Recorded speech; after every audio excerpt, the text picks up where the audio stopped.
warahmatullahi wabarakatuh. Innal hamdalillah nahmaduhu wa nasta'inuhu wa nastaghfiruh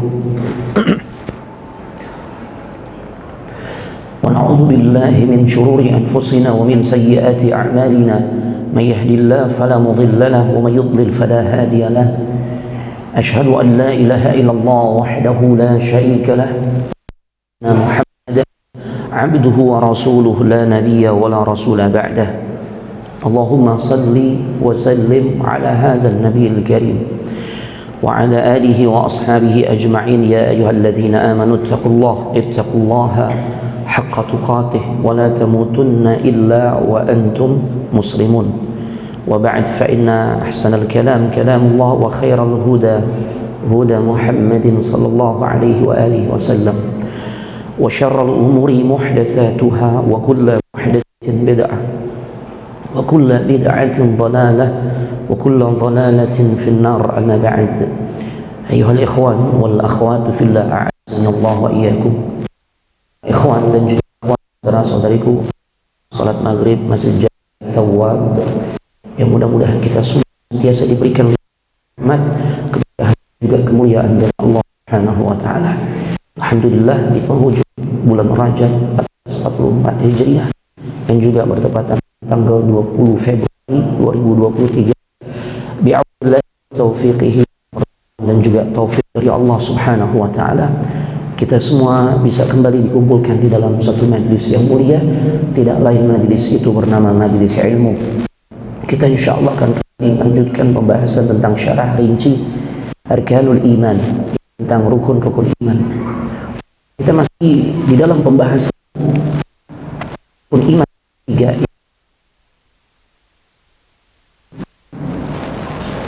Kita iman yang bawa kita sampai kita di halaman 460. Di antara isi kandungan dari kitab-kitab yang pernah Allah turunkan, Zabur apa sih secara garis besar ya? Secara garis besar, Zabur itu berisikan ternyata pujian-pujian, al-madah wa thana, pujian terhadap Allah Subhanahu wa taala. Ya, makanya di sini juga kita menjadi semakin yakin pujian terhadap Allah itu merupakan satu amalan yang luar biasa. Maka dalam satu kesempatan Nabi pernah mengatakan walhamdulillah tamla'ul mizan. Kalimat tahmid, kalimat pujian, seminim-minimnya berbunyi alhamdulillah. Segala puji hanyalah untuk berat banget tuh di timbangan, memenuhi timbangan di saat nanti amal kita ditimbang. Ya, fase penimbangan amal itu kapan jemaah? Setelah fase apa? Setelah fase hisab. Jadi hisab dulu ya. Hisab itu kita diaudit, diperiksa amal-amal kita, amal perbuatan kita diperiksa. Tujuan hisab adalah mengelompokkan mana amalan baik, mana amalan buruk. Nanti kalau udah ketahuan tuh mana yang baik, mana yang buruk, nah itulah kemudian ditimbang. Ya, karena belum tentu amalan yang baik nih kelihatannya banyak nih, ternyata bobotnya na'udzubillah, semoga nggak terjadi pada diri kita semua, kelihatannya banyaknya amalan ya, tapi begitu ditimbang bobotnya kalah berat dibandingkan amalan buruknya. Biasa itu dikarenakan apa tuh Ustaz? Kelihatannya banyak tapi begitu ditimbang ringan ya, ternyata nggak dapat dari sisi itu selaras. Contoh berikan di antara hal yang jangan sampai setiap kita lewatkan adalah memuji Allah. Ya alhamdulillah, paling enggak tuh kalau kita komitmen ngamalin sunnah ba'da shalah, setelah sholat ada tuh momen dimana kita muji Allah minimal berapa kali? 33 kali. Alhamdulillah, alhamdulillah, alhamdulillah. Ini masya Allah ya, karena bobot di yaumul mizan nanti di timbangan itu berat jemaah. Dan ternyata Zabur itu isinya adalah pujian kepada Allah ya, bahwasanya Qatadah berkata ya, wa ata Dawud zabura, Allah berikan Zabur kepada Nabi Daud. Kunna nuhadditsu du'aun 'ullimahu Daud. Kami dikabarkan bahwasanya Zabur itu berisikan doa-doa yang diajarkan kepada Nabi Daud. Tahmidun, ya, tamhidun. Allah.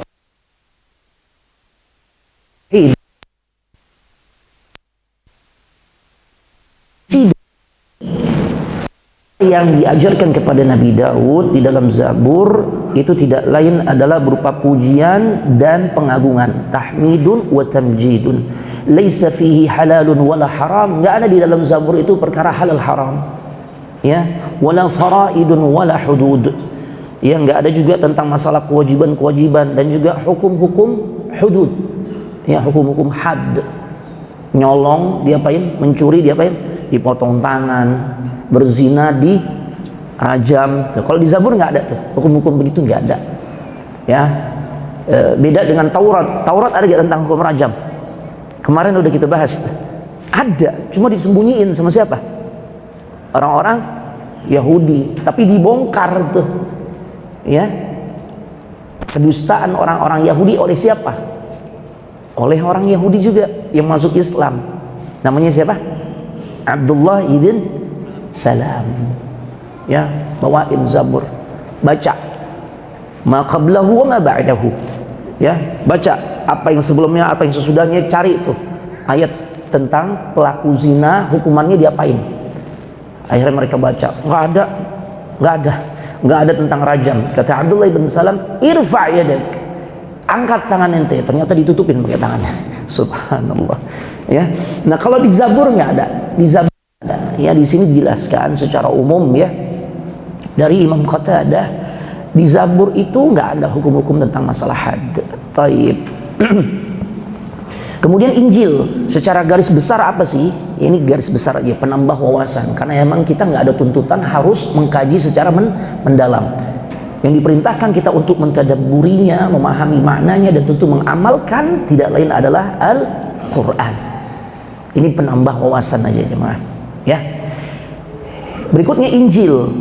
Nah, apa sih kandungan Injil? Injil ini adalah kitab suci yang dimana isinya itu memansuh, menghapus. Apa yang dihapus? Sebagian dari kandungan isi Taurat. Ya, dan ini masuk akal, masuk logika. Sesuatu yang belakangan pastilah dia menghapus hukum yang, ya, sesuatu yang datang berikutnya pasti menghapus hukum yang sebelumnya, gitu ya. Nah, seperti itu. Makanya Al-Quran tentu banyak menghapus, bahkan menyempurnakan kitab-kitab, ya, yang ada sebelumnya, ya, isi kandungan kitab-kitab sebelumnya. Nah, jadi fungsi atau isi kandungan dari Injil adalah memansuh, menghapus sebagian isi Taurat. Tapi enggak semua, ya, kandungan Taurat itu dihapuskan, ya, di dalam Injil. Hanya sedikit aja, ya, dari hukum-hukum Taurat. Nah, ini yang bikin tuh Yahudi nggak mau tuh, nggak nerima, ya. Mereka nggak mau beriman kepada Injil, ya, karena bagi mereka Taurat harga mati. Inilah bentuk kengeyelan mereka begitu tuh, ya, seperti itu cuma. Apapun yang terkait dengan sesuatu yang berkaitan dengan Bani Israel, maka mereka anggap itu tidak ada yang bisa mengalahkannya. Padahal kan ternyata konsep ketika Allah turunkan kitab suci berikutnya, maka kitab suci yang belakangan, yang berikutnya itu tentu lebih sempurna dibandingkan yang sebelumnya. Mereka nggak pakai rumus begitu. Ya, pokoknya yang terkait dengan Bani Israel pasti lebih hebat dibandingkan apapun. Ya, makanya mereka nggak mau tuh mengimani Injil. Ya, Taurat nggak boleh dimansuh. Padahal Allah Subhanahu wa taala berfirman tentang ucapan Nabi Isa alaihissalam di dalam surah Ali Imran ayat 50, "Wa musaddiqan lima baina yadayya minat Taurah." Kata Allah, dan sebagian, ya, pembenaran terhadap Taurat yang ada pada kalian. Wa uhilla lakum ba'dalladzi hurrima 'alaikum, dan agar aku menghalalkan sebagian yang telah diharamkan kepada kalian sebelumnya. Jadi yang sebelumnya diharamkan di dalam Taurat, di dalam Injil dihalalkan. Begitu sama konsepnya. Al-Quran datang kemudian berikutnya setelah Injil, ya, maka diantaranya Al-Quran menghalalkan apa yang diharamkan di dalam Injil dan kitab-kitab sebelumnya. Di antara tentang apa? Tentang ghanimah, harta rampasan perang. Di syariat umat-umat sebelumnya, di dalam kitab-kitab sebelumnya, ya itu nggak boleh, diharamkan. Tapi di dalam Islam, ya maka itu kemudian dihalalkan. Masya Allah. Jadi seperti itu memang konsep yang Allah tetapkan. Nah, ya kemudian waji'tukum bi ayatin min rabbikum fattaqullaha wa athi'un, dan aku datang kepada kalian dengan ayat dari Rabb kalian. Artinya nih, Nabi Isa datang memansuh atau menghalalkan hukum yang sebelumnya diharamkan di dalam Taurat. Itu bukan seenaknya beliau semata, enggak. Yang namanya Rasul itu enggak berbicara atas dasar hawa nafsu, enggak. Makanya mereka maksum. Itu mereka disifati maksum karena apa yang mereka sampaikan menyangkut risalah, ya, amanat dari Allah tentang satu ajaran, ya, yang intinya semua nabi dan rasul ajarannya adalah mengajak umat kepada tauhid. Adapun syariatnya beraneka ragam. Mereka nggak mungkin khianat karena mereka maksum. Mereka nggak mungkin lupa, ya. Mereka nggak mungkin tuh menyembunyikan sesuatu yang sebenarnya Allah udah sampaikan kepada dirinya. Nggak. Kenapa? Mereka maksum. Kalau kita maksum nggak? Nggak. Ulama maksum nggak? Imam madhab yang 4 maksum nggak? Apalagi imam-imam yang diyakini oleh orang-orang Syiah Rafidhah yang jumlahnya 12. Makin nggak jelas tuh. Bahkan mereka dudukkan itu lebih mulia dibandingkan para nabi dan rasul. Ya. Nah, nggak ada yang maksum. Makanya nggak boleh fanatik buta terhadap ulama. Ya, yang ikut kajian anak kemarin di Istiqamah di hari Ahad, yang bikin rusak agama kita diantaranya ketika kita berdalil menggunakan, ya, kesalahan para ulama. Ya, yang di kesalahan para ulama disebut di dalam kajian usul fiqh, ya, itu disebut zallatul ulama, ketergelinciran ulama. Bisa terjadi gak? Bisa. Kenapa bisa terjadi? Karena ulama nggak maksum. Bahkan ulama di kalangan sahabat pun pernah terjadi ketergelinciran di kalangan mereka. Di antaranya dianggap zallat ini, contohnya pendapat Abdullah ibn Umar, ya, ijtihadnya Abdullah bin Umar, kalau wudhu itu saat membasuh wajah nggak cukup basuh wajah, tapi harus ngapain? Ingat gak? Harus masukin air kemana? Ke matanya tuh. Ya kayak antum sakit mata gitu, ya, tetes, dia nggak sekedar ditetesin, harus dimasukin nih. Itu ijtihadnya. Tapi ini masuk kategori zallat, ya, pendapat yang lemah, ketergelinciran beliau. Kayak gitu jemaah. Nah, kalau para nabi dan rasul nggak mungkin mereka tuh melakukan kesalahan di dalam bab menyampaikan wahyu dari Allah. Sisi kesalahannya apakah lupa atau ngurang-ngurangin, nambah-nambahin, itu mah kita banget manusia biasa gitu, ya. Kalau nabi enggak, ya. Makanya Nabi Isa sampai mengatakan, Nabi Isa mengatakan waji'tukum bi ayatin min rabbikum. Ya Allah, aku datang kepada kalian ini dengan ayat dari Rabb kalian, bukan seenaknya saya, bukan. Tuh. Ya, arti kalau kalian nggak suka tuh hukum-hukum yang ada di Taurat, itu kemudian dihapuskan, yang haram jadi halal, ya, berarti sama aja yang kalian tentang bukan aku sebenarnya, tapi siapa? Allah. Tuh, ya. Orang sekarang sama muncul juga yang model begitu, ya, berani banget tuh ayat-ayat yang sudah sangat jelas tegas. Bahkan kalau orang awam ditanya tentang status hukumnya tuh orang tahu, nggak perlu ditanya ustadz, nggak perlu ditanya para tulabul ilm, para penuntut ilmu. Orang awam ditanya, Pak, zina hukumnya apaan, Pak? Ya haram lah. Sekarang Pak dikatakan halal kalau dilakukan suka sama suka, dan itu yang mengatakan adalah orang yang katanya dari sisi akademisi tinggi Pak tingkatannya, itu untuk meraih gelar doktor buat disertasi kayak begitu Pak. Na'udzubillah, ini disertasi sampah, wallahi sampah jemaah. Ya itulah fenomena zaman sekarang, ya, Masya Allah. Maka Nabi Isa mengatakan atau mengingatkan kepada Bani Israel, bertakwalah kalian, fattaqullah, takutlah kalian kepada Allah, wa ati'un, dan taatlah kepada Allah. Tuh. Kemudian di antara kandungan Injil yang sampai kepada kita, ya, di antaranya Allah jelasin dalam surah Al-Fath. Ternyata Injil menceritakan tentang keadaan para sahabat Nabi. Ya Allah, ini menunjukkan makanah, kedudukan para sahabat yang sangat mulia. Sampai-sampai di Injil juga udah diceritain tentang keutamaan mereka. Nggak ada sahabat yang menyertai Nabi utusan Allah, Nabi dan Rasul utusan Allah yang menandingi kemuliaan para sahabat Nabi sallallahu alaihi wasallam. Padahal semua Nabi dan Rasul yang Allah utus itu hampir bisa dipastikan mereka punya sahabat-sahabat. Tapi kehebatan sahabat Nabi Muhammad sallallahu alaihi wasallam ridwanullahi alaihim jami'an, semoga Allah ridhai mereka, yang dicaci maki oleh orang-orang Syiah Rafidhah, padahal mereka adalah golongan yang sangat mulia, kemuliaan yang nggak ditandingi oleh sahabat-sahabat Nabi selain sahabat Nabi Muhammad. Sampai-sampai diabadikan atau ada di dalam kitab Injil. Allahu Akbar. Nabi Isa punya gak pengikut setia? Ada kan? Siapa disebutnya? Hawariyun. Tapi di antara mereka berkhianat juga tuh. Nabi Musa punya gak pengikut setia? Punya.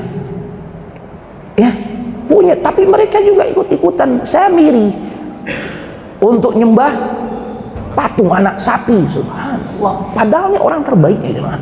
Pernahkah sahabat Nabi melakukan hal seperti itu? Ada. Andai pun di antara mereka ada yang melakukan kesalahan, segera mereka bertaubat kepada Allah Subhanahu wa taala. Ada Hatib ibn Abi Balta'ah, ya, yang pernah berkhianat, ya, membocorkan rahasia Nabi ketika Nabi nyiapin 10.000 pasukan untuk bergerak dari Madinah menuju Mekah menjelang peristiwa Fathu Mekah. Hatib ibn Abi Balta'ah nulis surat, dititipin kepada seorang budak wanita biar dikirimin ke Mekah, karena ternyata dia kirimin buat familinya atau kerabatnya yang pernah punya jasa baik ke dia. Karena biasanya kalau udah ngerahin pasukan, ini akan terjadi perang nih. Dia nggak ingin saudaranya di Mekah nanti jadi korban. Jadi bukan berkhianat semata-mata, bukan. Nah, kan sebagian orang tuh berkhianat, enggak. Makanya Umar begitu tahu kan, ya Rasulullah, idzan li an adriba unuqah, izinin saya untuk menggal lehernya. Apa kata Rasul?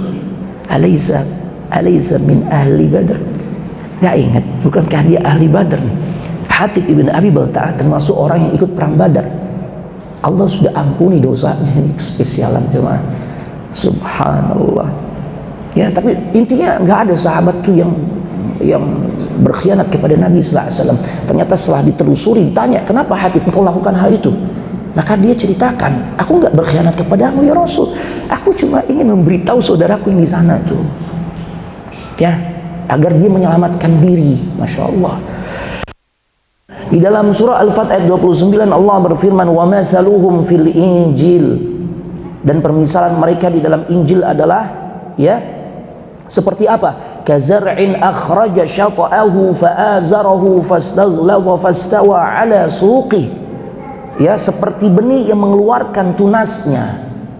Berarti benih unggul nih. Ya, bukan benih-benih nggak subur, benih yang subur. Ya, satu generasi melahirkan generasi-generasi berikutnya yang juga membanggakan. Umar ibn Al-Khattab, sosok yang mulia kan? Mulia, Masya Allah. Anaknya mulia kan? Masya Allah. Al-Abbas ibn Abdul Muttalib, paman Nabi, mulia. Anak beliau Abdullah ibn Abbas, mulia kan? Ini tunas-tunasnya tuh Masya Allah. Ya, kemudian tunas itu semakin kuat, Allahu Akbar, lalu menjadi besar dan tegak lurus di atas batangnya, kokoh jemaah. Lihat keimanan para sahabat, kokoh gak? Kokoh jemaah. Ya, apalagi Ansar tuh, Nabi belum dengar nih, gimana nih? Ya, kok belum ada komen dari orang-orang Ansar saat di perang Badar? Ya, karena ini kan perang berkaitan dengan orang-orang, ya, muhajirin ngelawan orang-orang Mekah yang memang permusuhannya udah lama. Kalau orang Ansar kan, ya mereka baru terlibat, dengan sebab adanya ikatan perjanjian. Tapi kan permasalahannya mereka harus mendukung Nabi, loyal terhadap Nabi kalau ada di dalam kota suci Madinah. Perang Badar itu di mana? Di luar Madinah, 100 kilo dari Madinah. Ya, Nabi masih nunggu. Apa kata perwakilan orang-orang Ansar? Ya Rasulullah, kalau engkau menginginkan kita nih nyemplung ke laut, nih nyelam ke laut, kita akan lakukan ya Rasul. Gak usah khawatir. Masya Allah, kokohnya keimanan mereka tuh. Ya, jadi bukan atas dasar kesetiaan mereka tuh karena kepentingan, enggak. Kan kalau kadang-kadang yang kita lihat, setia banget nih orang, tapi ada kepentingan, ada udang di balik rempeyek, misalkan gitu ya. Ini enggak nih, bener-bener ya Allah, Masya Allah. Ya makanya Allah sifati mereka punya sifat yang mulia yang disebut ithar. Ya, mengedepankan kepentingan saudaranya di atas kepentingan dirinya sekalipun mereka sebenarnya butuh. Wa yu'thiruna ala anfusihim walau kana bihim khasasah, kata Allah. Dahsyat. Ya. Makanya disifati nih ya di dalam Injil, nih Allah ceritakan di dalam surah Al-Fat tentang informasi yang terdapat di dalam Injil. Di dalam Injil tuh menceritakan tentang kehebatan sahabat. Ya. Kokoh ya batangnya, tanaman itu menyenangkan penanamnya. Masya Allah, Rasul jadi seneng jemaah dengan sahabat tuh. Ya makanya ada ceritakan juga bagaimana Ansar tuh luar biasa. Begitu Fathu Mekah, sahabat Ansar udah mulai itu sedih mereka. Rasul tahu ekspresi mereka kok begini nih.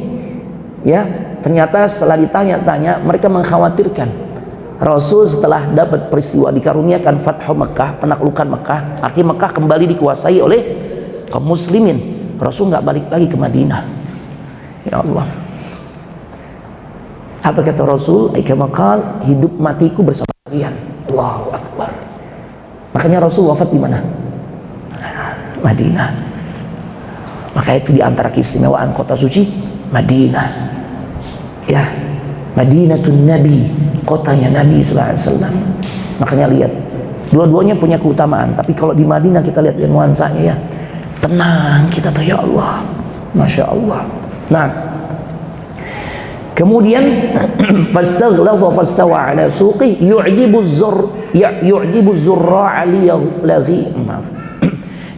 az-zurra'a liyaghidha bihimul kuffar.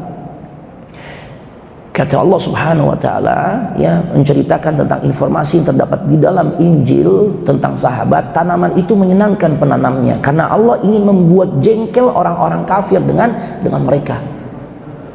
Ya, makanya mereka komen, nggak ada tuh ya seseorang yang memiliki pengikut seloyal seperti pengikutnya Nabi Muhammad SAW. Mereka rela mati. Nabi beludah, mengeluarkan ludah tuh, direbutin nggak? Direbutin. Raja mana tuh yang kemudian ludahnya direbutin? Nggak ada. Penguasa mana? Nggak ada. Ini Nabi wudhu, air tetesannya tuh ya belum sempet jatuh ke tanah udah direbutin oleh sahabat. Nabi meludah ya belum sempet tuh ludah atau riaknya tuh jatuh ke tanah, itu diperebutkan oleh sahabat. Haji sampai keringatnya juga, mak-mak juga ikut sama kan? Siapa sosok mak-mak yang nampung keringatnya Nabi sallallahu alaihi wasallam? Ada yang ingat? Uminya Ummu Sulaim. Umi Anas bin Malik, Ummu Sulaim. Itu nampung keringatnya Rasul sallallahu alaihi wasallam. Masya Allah. Ya. Kemudian yang berikutnya di dalam Injil itu ada penyebutan nama Nabi Muhammad. Ya, makanya tuh aneh.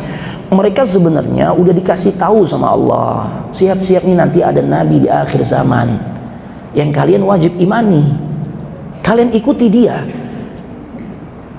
Karena sesungguhnya Nabi Isa ya udah kasih info tuh di dalam Injil. Wa idh qala Isa bin Maryam ya bani Israel inni rasulullah ilaikum musaddiqan lima bayna yadayya minat Taurah wa mubasysyiran bi rasuli ya'ti min ba'di ismuhu Ahmad. Dan tatkala Nabi Isa ibn Maryam berkata, wahai Bani Israel, sungguhnya aku nih utusan Allah kepada kalian.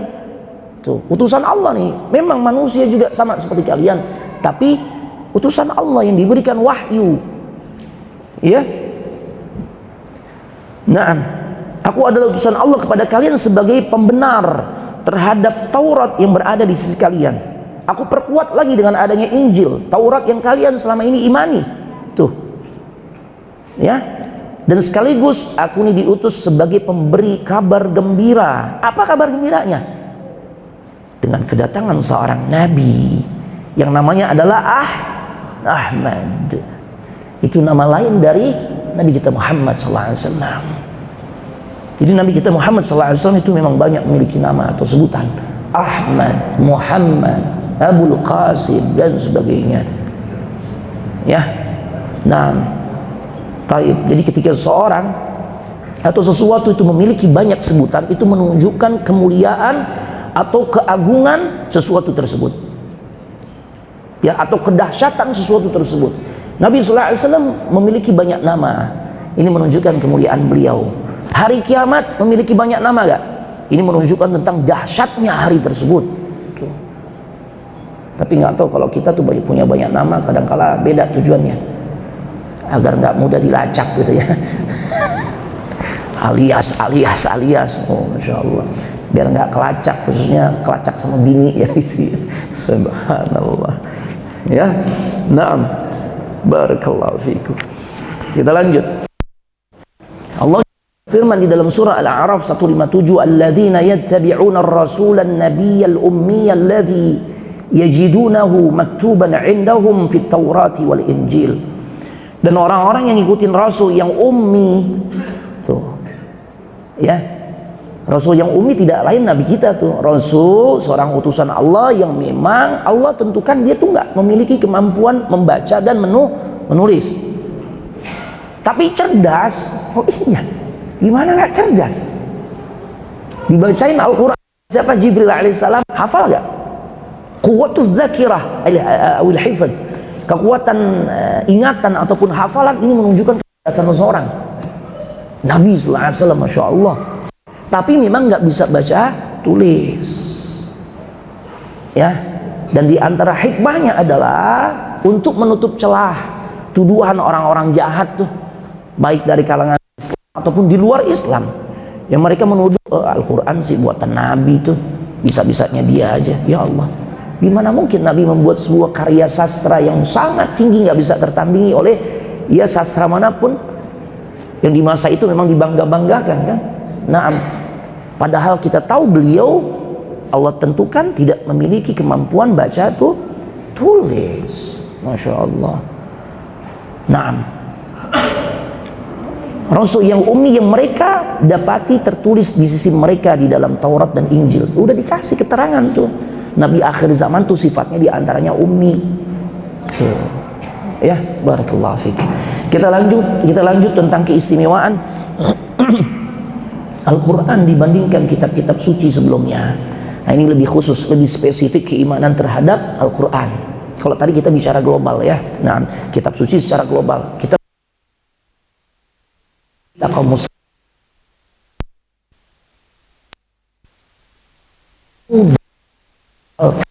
Allahu Akbar. Ya. Walaqad yassarnal Qur'ana lidzikri fahal min muddakir. Al-Qamar ayat 17. Dan sungguh kata Allah telah kami mudahkan Al-Quran sebagai sebuah pelajaran. Ya, mau anak kecil, remaja, dewasa, manula, belajar Al-Quran dimudahkan nggak? Dimudahkan, Pak. Dimudahkan. Ya. Nggak masalah walaupun memang, tapi susah Ustadz nih, ya Allah udah hampir setengah tahun nih nyebutin membedakan antara A dengan A belum bisa-bisa. Nggak apa-apa. Yang Allah hargai apanya Pak? Perjuangannya. Itu yang mudah-mudahan nanti saat dihisap, mudah-mudahan meringankan hisap kita nih. Yang Allah nilai itu perjuangannya Pak. Karena ada kalanya orang tuh dapat hidayah ketika di masa tua, terlambat. Ya, yang penting berharap saja Allah istiqamahkan, sekalipun sampai matinya nih dia masih dalam proses belajar untuk memperbaiki bacaan. Allah nilai dengan kemuliaan insyaallah. Kenapa? Dia sedang berjuang memperbaiki diri. Jadi jangan putus asa, karena di antara proses belajar yang paling ngebetein tuh belajar Al-Quran. Coba aja ngerasain nggak? Gimana nggak bete? Tiap hari gue disalahin mulu ketemu tuh kan. Ya kan? Disalahin mulu, Masya Allah. Anak juga ngalamin dulu Pak. Anak problemnya dulu baca mat tabi'i, merasa pede aja tuh. Ya ternyata tabi'i anak tuh nggak seragam. Ya, misalnya kita baca Alhamdulillahi Rabbil Alamin. Ada gak tabi'inya yang kurang pas? A-nya tadi, mohon maaf, Anda masih serak ya. Di A-nya kenapa tadi? Kepanjangan itu begitu tuh. Ya, merasa pede aja. Ingat ini Fakhr Razi ya, untuk tabi'inya. Kita merasa selama ini Masya Allah kayaknya udah bagus banget gitu ya. Nah ini ya, Masya Allah nih. Ya Allah mudahkan Pak, Allah mudahkan. Allah janji nih di dalam Al-Qamar ayat 17, Allah mudahkan Al-Quran untuk kita pelajari ya. Maka kata Allah, adakah orang yang mau ngambil pelajaran? Tuh, ini Allah udah mudahin. Kenapa sih kok nggak jadikan ini sebagai sebuah pelajaran? Kalian jadikan ini sebagai sesuatu yang hari demi hari kalian tuh nggak lewatkan untuk mempelajarinya. Ya, udah bagus cara bacanya, udah dapat fasahatul lisannya, menanjak kepada al-hifz atau tahfidz. Kan gitu ya. Jadi jangan buru-buru tahfidz Pak. Kalau kita belum bagus bacanya, rusak nanti hafalannya. Ya, rampungkan dulu kelas tahsinnya atau tajwidnya. Udah mantap, guru udah bilang, ustadz udah bilang, oh ya Masya Allah, antum udah bagus nih. Ya, antum bisa naik ke level berikutnya, kelas tahfidz. Iya. Ya, nah jangan kadang-kala ya, karena itu perasaan kita tuh, ego kita tuh. Ustadz gimana sih Ustadz? Anak dulu belajar nih, udah tahfidz, kenapa sekarang iqra lagi? Ya, orang boleh jadi nih guru yang sekarang standarnya memang tinggi. Ya, ini kan terjadi ya kadang-kala seperti itu ya, Masya Allah. Yang penting antum yakin kita dimudahkan oleh Allah untuk berinteraksi dengan Al-Quran. Di antaranya Al-Quran mudah untuk dihafalkan. Ya, makanya banyak ulama seperti Al-Imam Al-Qurtubi. Dari mana jemaah Qurtubi? Cordova, ya, Spanyol ya. Allah mudahkan Al-Quran, mudah dipelajari dari dua sisi. Sisi pertama, kata beliau, mudah untuk dihafal. Ya, yusrun lil hifz, mudah untuk dihafal. Ya Allah, makanya banyak kita dapati berbagai macam kalangan, dari mulai anak-anak, remaja, dewasa, orang tua, yang dia Allah kasih kemampuan untuk menghafalkan kitab suci Al-Quran. Pernahkah hal itu berlaku di suci sebelumnya? Nah, di kitab suci terdahulu sebelumnya seperti Taurat, Injil dan sebagainya, itu hanya orang-orang tertentu tuh. Taurat ya, yang hafal cuma Nabi Musa alaihissalam. Kemudian juga Yusa bin Nun. Ini Yusa itu sebagian ulama katakan Nabi juga. Kemudian Harun alaihissalam, Nabi juga kan? Bisa juga. Ya. Dan juga Uzair. Nah makanya nih, karena Uzair ini bukan termasuk Nabi, hafal Al-Quran, akhirnya diputuskan, dianggap sebagai anak Allah karena memiliki kemampuan di atas rata-rata. Ini kalau kita konsepnya kayak orang Yahudi, banyak banget nih sekarang yang dianggap anak Allah nih. Ya, karena Al-Quran itu dimudahkan oleh Allah untuk dihafal oleh manusia semua kalangan, Masya Allah. Hatta orang yang Allah takdirkan dia nggak normal, cacat misalnya ya, taib, butakah, tunanetra dia, ya Allah, atau dia terganggu dari sisi otaknya, mungkin kena autis, berkebutuhan khusus, tapi ternyata kalau berinteraksi dengan Al-Quran dahsyat jemaah. Ya, Allahu Akbar. Anak-anak Down syndrome, ya, ternyata begitu berinteraksi dengan Al-Quran, Masya Allah, luar biasa. Ini jemaah, di antara kedahsyatan Al-Quran, keistimewaan Al-Quran dibandingkan kitab-kitab lainnya. Ya Allah. Ya, taib. Makanya beruntunglah kita kalau memang memiliki anak-anak. Ya, di antara anak-anak yang kita miliki paling tidak ada satu yang kita fokuskan untuk menghafal Al-Quran. Ada di tengah-tengah keluarga kita yang memang paling tidak dia di agama itu menonjol, terlebih dia bisa menghafal Al-Quran. Masya Allah, itu kebanggaan dan sekaligus keberuntungan untuk orang tua. Allahu Akbar. Nah, Jadi Al-Quran itu semua kalangan Pak, sehingga orang awam yang baca juga bisa dapatkan hidayah. Sekalipun awam, dia nggak paham tuh. Kita dengar banyak cerita orang dapat hidayah ketika dengar bacaan Al-Quran. Kalau ditanya, paham? Nggak paham, cuma tersentuh aja hatinya. Kan gitu ya. Nah, ya Allah. Taib. Sisi kedua kata Imam Al-Qurtubi, ya Allah, ya, Imam Al-Qurtubi menjelaskan maksud Al-Quran itu dimudahkan untuk dipelajari. Maksudnya adalah mudah untuk diambil pelajaran, tuh, mudah untuk diambil pelajarannya. Ya, nah kita ketahui Al-Quran itu punya banyak metode di dalam menyampaikan pelajaran. Di antaranya ada metode berkisah. Ya, Allah menggunakan metode berkisah di dalam Al-Quran. Mudah gak kita memahami Al-Quran? Mudah, karena kita suka kan dengan kisah. Makanya sampai ada satu surah yang Allah berikan dengan nama Al-Qasas, kisah-kisah. Ya Allah, ada surah Yusuf, cerita juga di dalamnya itu. Ya, karena memang tabiat manusia suka dengan cerita. Sampai kita boleh jadi masih teringat tuh bagaimana abah umi kita, orang tua kita memperlakukan kita di saat sebelum tidur, biasanya dengan metode apa? Cerita. Tapi memang perlu ada modifikasi ya. Kalau dulu kita tuh diceritain tentang kancil mencuri timun ya, udah jangan lagi dipertahankan yang begitu. Ganti, kita punya banyak referensi. Boleh jadi orang tua kita kan dulu nggak ada referensinya, nggak semudah sekarang. Kita sekarang tinggal bisa klik tuh kisah muslim.com dan sebagainya, Masya Allah. Atau kita beli buku, kita jadikan itu sebagai pengiring anak-anak kita sebelum tidur tuh.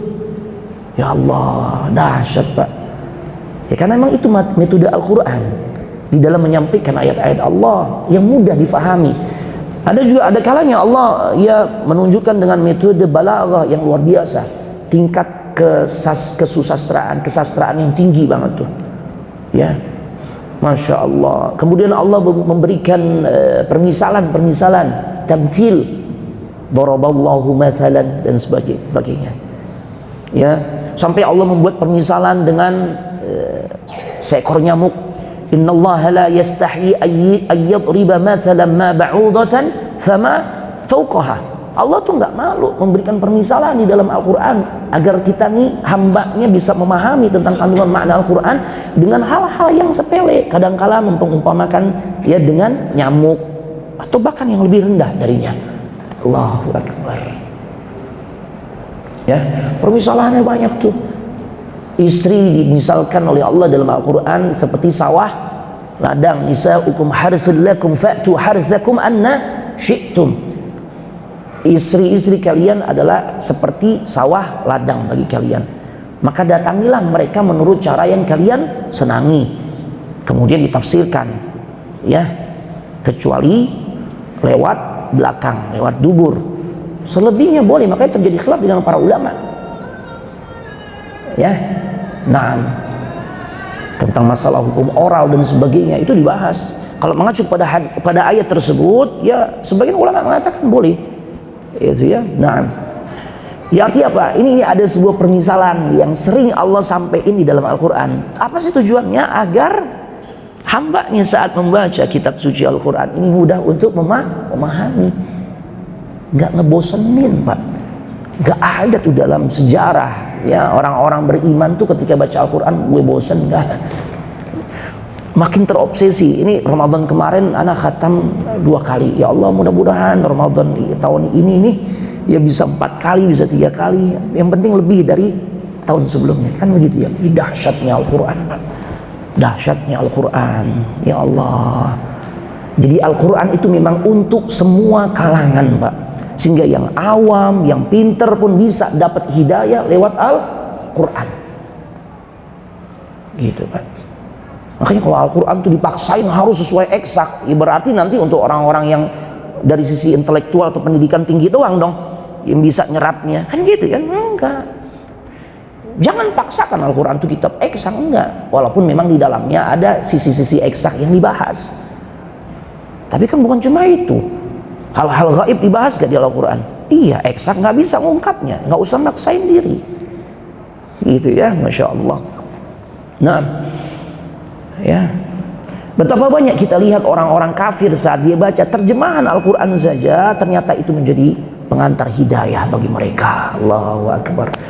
Barakallahu fiikum. Kita lanjut setelah melaksanakan sholat isya, kita tambah sedikit nanti ya. Setelah sholat isya nanti ya. Nah, assalamualaikum warahmatullahi wabarakatuh.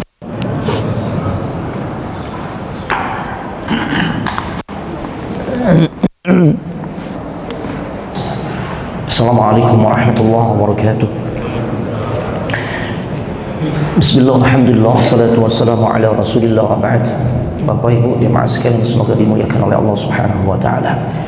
Keistimewaan Al-Qur'an dibandingkan kitab-kitab suci lainnya, yang kedua adalah Al-Qur'an itu adalah mu'jizat. Al-Qur'an adalah mu'jizat. Kanat mu'jizatun kulli nabiyyin fi zamanihi bima yunasibu ahla dzalika zaman. Mu'jizat setiap nabi di zamannya sesuai dengan apa yang sedang digandrungi oleh penduduk di zaman tersebut. Nah, di zaman Nabi sallallahu alaihi wasallam yang sangat diagung-agungkan adalah kemampuan di dalam bersyair. Nilai-nilai sastra itu sangat diagung-agungkan. Makanya mukjizatnya yang Allah turunkan adalah Al-Quran. Ya, mukjizat di zaman Nabi Isa atau orang-orang yang kemampuan yang sangat diagung-agungkan di masa Nabi Isa adalah kemampuan dalam urusan mengobati, ya, pengobatan. Makanya Nabi Isa diberikan mukjizat, ya, mampu mengobati penyakit hanya dengan apa ya? Nabi Isa mengusap. Makanya beliau disebut Al-Masih, yang mengusap. Masya Allah. Di zaman Nabi Musa yang sangat diagung-agungkan adalah kemampuan sihir. Ya, makanya Nabi Musa diberikan mukjizat berupa tongkat. Masya Allah. Ya, taib. Begitu seterusnya ya. Jadi konsep mukjizat seperti itu. Oleh karenanya demikianlah di zaman Nabi, orang-orang musyrikin saat itu udah saling berbangga-bangga tuh dengan kemampuan mereka di dalam sisi sastra, kemampuan balaghah, menyampaikan syair. Maka Allah turunkan Al-Quran yang mengalahkan segala balaghah dan kemampuan bahasa yang mereka miliki. Padahal itu bahasa mereka tuh, tapi mereka tidak bisa mendatangkan yang semisal dengan Al-Quran. Masya Allah. Makanya Allah berfirman, "Qul la in ijtama'atil insu wal jinnu ala an ya'tu bimithli hadzal Qur'an la ya'tuna bimithlihi walau kana ba'duhum li ba'din zahira." Dalam surah Al-Isra ayat 88, katakanlah sesungguhnya jika manusia dan jin kumpul bareng tuh, gabung untuk membuat sesuatu yang mirip atau yang serupa dengan Al-Quran, apa kata Allah, mereka nggak akan pernah bisa membuat yang serupa dengannya, sekalipun mereka saling bantu satu dengan lainnya, bahu membahu, nggak bisa. Baik. Bahkan Allah di dalam Al-Quran surah Hud ayat 13 memberikan tantangan kepada mereka. Am yaquluna iftarah qul fa'tu bi'ashri suwarin mithlih muftarayati wad'u man istata'tum min dunillahi in kuntum sadiqin. Bahkan mereka mengatakan dia, yaitu Muhammad sallallahu alaihi wasallam, telah membuat Al-Quran. Maka kemudian Allah bela nabinya, katakanlah kalau demikian yang kalian persangkakan yang bikin Al-Quran adalah Muhammad, coba datangin deh 10 surah yang semisal dengan Al-Quran, dan ajaklah siapa saja di antara kalian yang sanggup selain Allah untuk membuat hal yang seperti itu, jika kalian adalah orang-orang yang benar. Kan kalian tahu nih, yang kalian tuduh ini ummi. Taib, Masya Allah. Kemudian di sini dijelaskan, dan tidaklah mukjizat itu sempurna kecuali jika terpenuhi 3 syarat.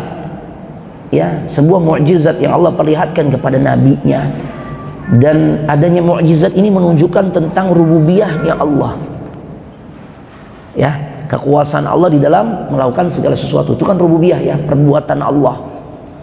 Pertama, dikatakan mukjizat itu menjadi sempurna ya jika terpenuhi syaratnya, diantaranya yang pertama, tantangan untuk mendatangkan yang semisalnya dengan tantangan yang diajukan secara terang-terangan.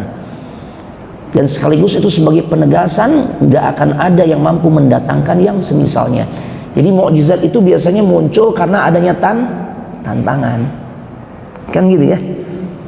Nah, tukang sihir Firaun show mereka di hadapan Nabi Musa, nantang kan.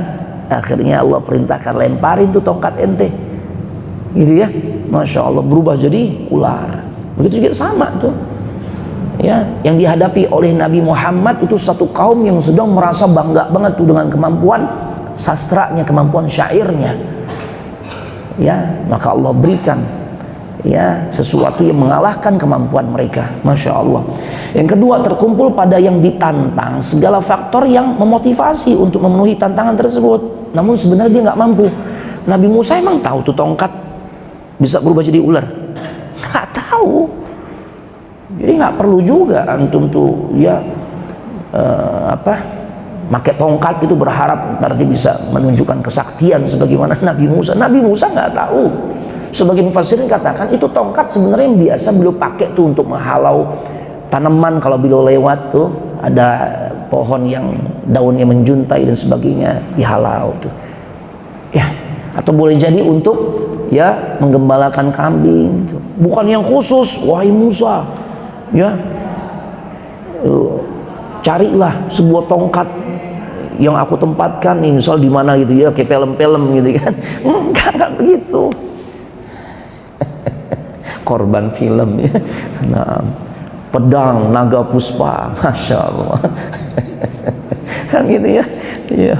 Untuk dapetinnya harus ngapain dulu? Enggak. Ya, bener-bener nggak mampu. Nggak tahu kalau sesuatu yang akhirnya jadi mukjizat itu ternyata adalah sesuatu yang luar biasa.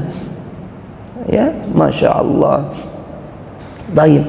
Nah, dalam hal ini orang-orang Quraisy, orang Arab secara umum ketika itu benar-benar ingin menghancurkan dakwah Nabi, yang memang Nabi di antara konten dakwahnya selain mengajak umat untuk mentauhidkan Allah, menyeru mereka untuk mengakui dirinya adalah utusan Allah. Makanya syahadatnya asyhadu an la ilaha illallah wa asyhadu anna Muhammadar Rasulullah.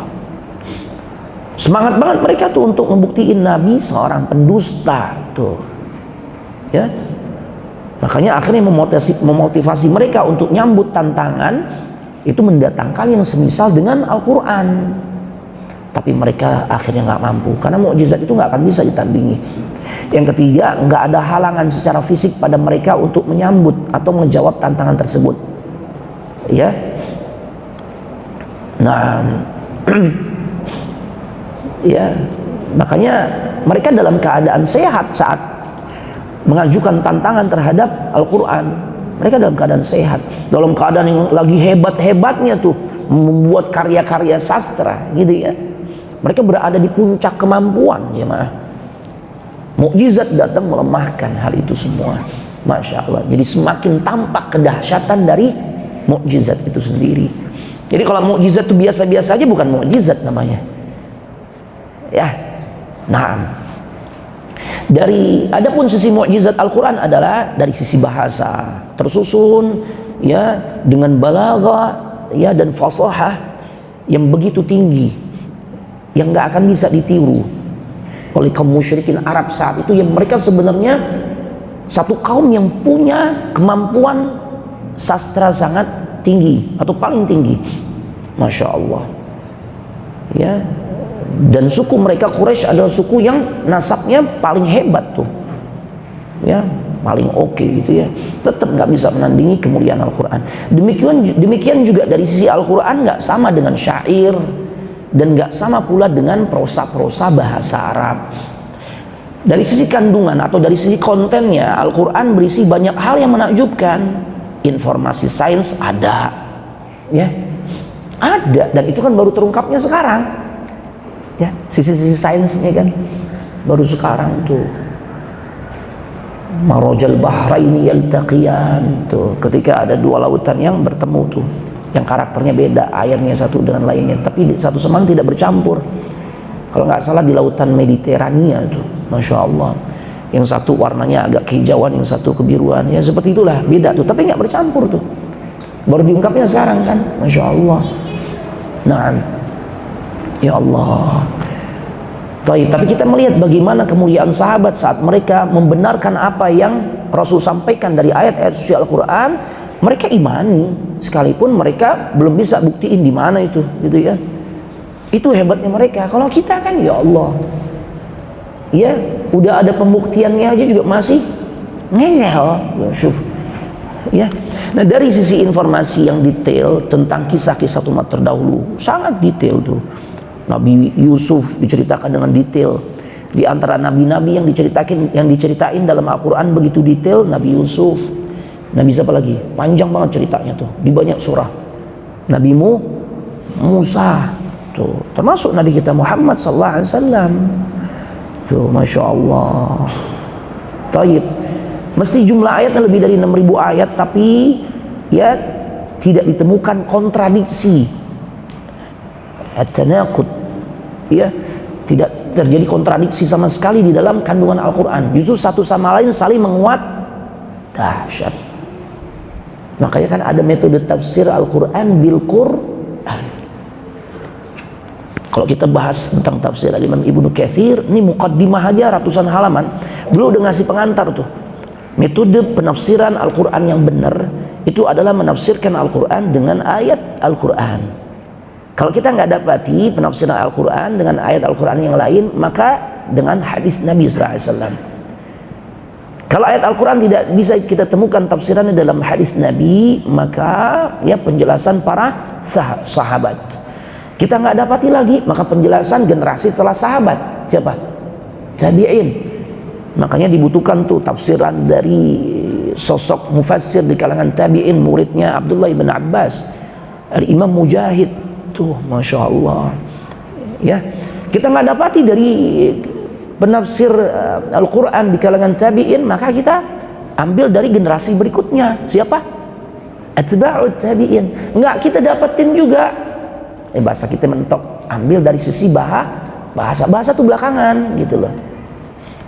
Ya, tapi bahasanya juga bahasa yang fusha, bukan Arab gaul, bukan. Kan beragam kan, bahasa Arab itu ada Arab yang fusha, ada Arab yang gaul, bukan Arab gaul, bukan Arab yang kalau kita umroh ditawarin tuh belanja ini itu, bukan ya.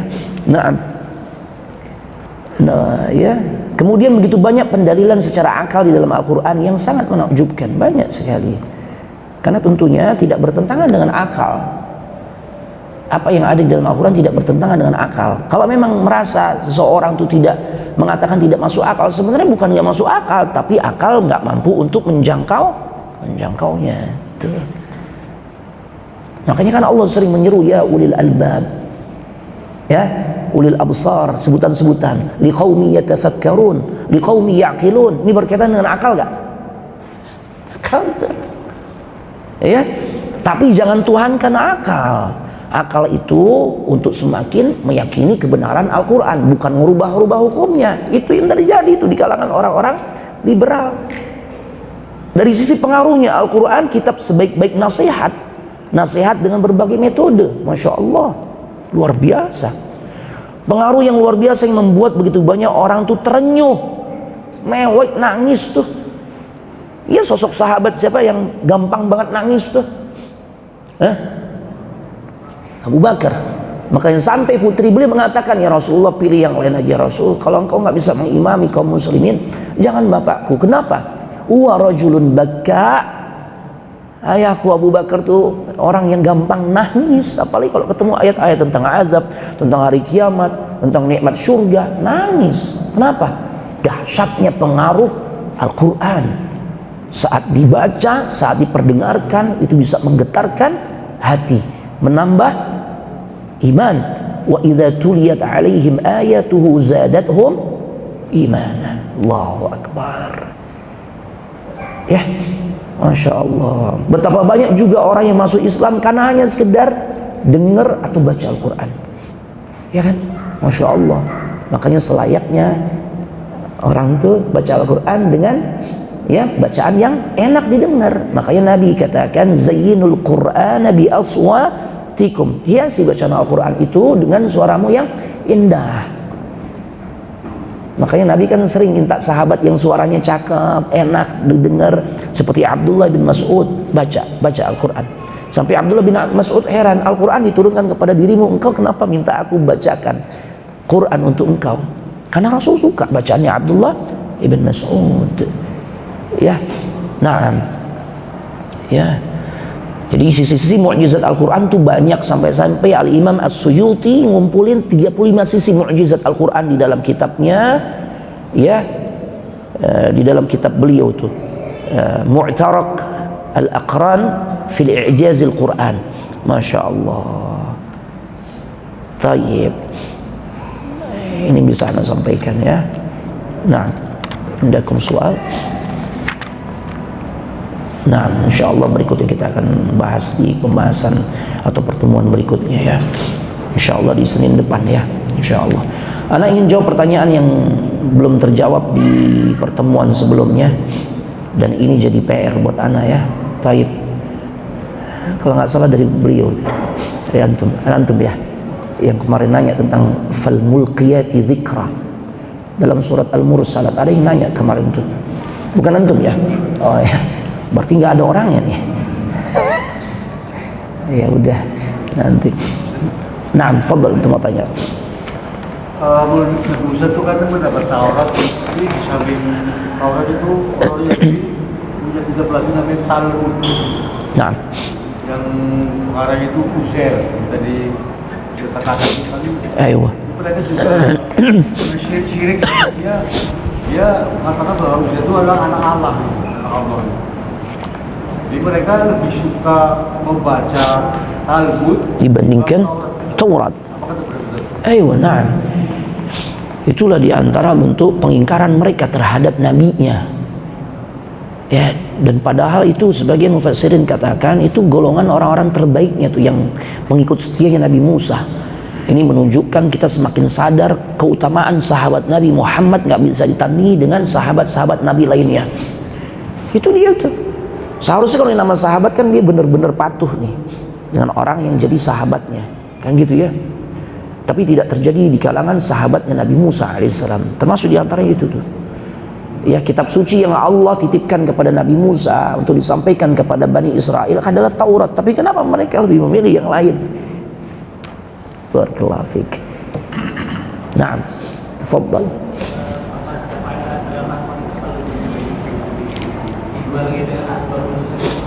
Apakah setiap ayat Al-Quran dibarengi dengan asbabun nuzul? Tidak semua ya. Makanya kalau kita membaca tentang penjelasan asbabun nuzul, sebab-sebab turunnya ayat, itu tidak semua ayat Al-Quran memiliki asbabun nuzul ya, tidak semua ayat. Naam, barakallahu fikum. Ada lagi? Fadhal. Ayat yang dimansukh bedanya apa sih? Ya, ya, ada juga ayat-ayat yang dinasikh dan dimansukh. Nah, di dalam pembahasan ulumul Quran, ya, itu ada metode nasikh wal mansukh. Nasikh itu yang menghapus, mansukh yang dihapus. Nah, di dalam Al-Quran itu, ya, ada yang memang lafaznya tetap ada, tapi hukumnya, ya, dia sudah tidak berlaku, tapi Anda sedang tidak ingat ya. Nah, itu metodenya ada tuh di dalam Al-Quran tuh, hal-hal seperti itu. Ada metode nasikh wal mansukh. Ya, sebagaimana Injil menasikh ya hukum-hukum yang ada di dalam Taurat. Di Al-Quran ada beberapa poin yang memang Allah tentukan hukumnya sudah terhapus. Anda sedang tidak ingat. Ya, seperti itu. Nah, ada juga itu ya. Itu di dalam pembahasan ulumul Quran. Barakallahu fikum. Ada lagi? Makanya seorang alim, orang dikatakan alim, ya, ulama, dia sudah sampai pada level ulama. Di antaranya dia memiliki pengetahuan yang mumpuni tentang masalah nasikh wal mansukh. Itu baru ulama. Naam, ya. Taib. Ada lagi jemaah sebelah sini? Nggak ada. Kita cukupkan sampai di sini. Ana mohon maaf sekiranya banyak khilaf dan tentu kita mohon ampun kepada Allah. Tutup dengan doa kafaratul majlis. Subhanakallahumma wa bihamdik asyhadu an la ilaha illa anta astaghfiruka wa atubu ilaik. Assalamualaikum warahmatullahi wabarakatuh.